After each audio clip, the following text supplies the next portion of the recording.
નમસ્કાર, voice of Mahisagar news channel પર આપનું હાર્દિક સ્વાગત છે।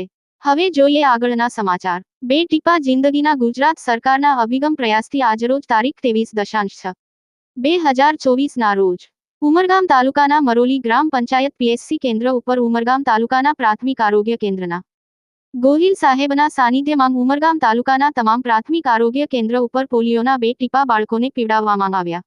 આ કાર્યક્રમમાં ધારાસભ્ય શ્રી રમણભાઈ પાટકર તથા તાલુકા ભાજપ પ્રમુખ શ્રી તેમજ મરોલીના માજી સરપંચ રાજેશભાઈ કેણીએ નાના ભૂલકાઓને પોલિયોના 2 ટીપા આપી સરકારનો અભિગમ પૂર્ણ કરવાનો પ્રયાસ કર્યો છે। એમાં સહભાગી સર્વ પીએચસીના ડોક્ટરો અને હેલ્પરો, આંગણવાડી કાર્યકર્તાઓ અને આશા વર્કર બહેનો દ્વારા બાળકોને પણ આ પોલિયોનો ડોઝ રૂડામાં આવશે। ગુજરાતમાં એક પણ બાળક પોલિયોના ડોઝથી વંચિત ન રહે એ માટે સરકાર ખૂબ પ્રયત્ન કરી રહી છે। ખરેખર ગુજરાત સરકારનો આભાર માનીએ કે આવા કાર્ય કરી રહ્યા છે। મહીસાગર ન્યૂઝ રાજેશ કેમી, ઉમરગામ।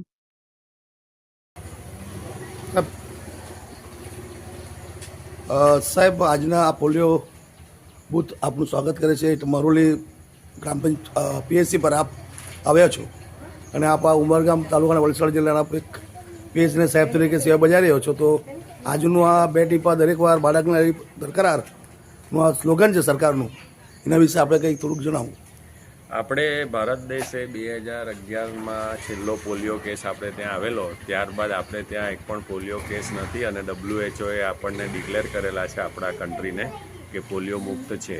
પણ નજીકના જે દેશ છે પાકિસ્તાન, અફઘાનિસ્તાનમાં દર વર્ષે કેસ આવે છે અને એ ત્યાંથી આપણે ત્યાં પોલિયોનો વાયરસ ન પ્રવેશે એટલા માટે આ વર્ષે આપણે NID એટલે કે સમગ્ર દેશમાં અલગ અલગ ફેઝમાં પોલિયો પ્રોગ્રામ કરવા જઈ રહ્યા છે।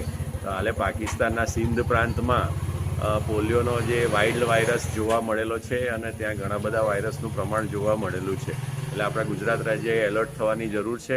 એના ભાગરૂપે આજે સમગ્ર ગુજરાતમાં પલ્સ પોલિયો પ્રોગ્રામ ચાલી રહ્યો છે। તો આજે અહીં કોણ કોણ પધારશે અધિકારીઓમાં?